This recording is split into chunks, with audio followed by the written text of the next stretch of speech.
SMNR Radio News Blast. SMNR Radio Sports News.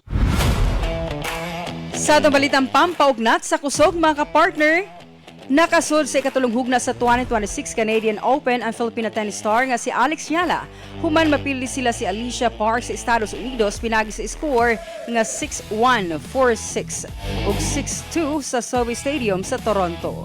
Human madaog ang unang set, nibawi si Parks sa ikaduha, apan wa matarog si Eala sa deciding set ug nakuha ang kadaugan sud sa usa ka oras ug 51 minutos. Ang maong kadaugan mo iyang panimalos sa batok kang Parks nga nakapildi kaniya sa ilang miaging panagtagbo sa Australian Open. Padayon karon ang kampanya ni Eala sa Canadian Open samtang nagtinguha siyang makaabante sa torneo.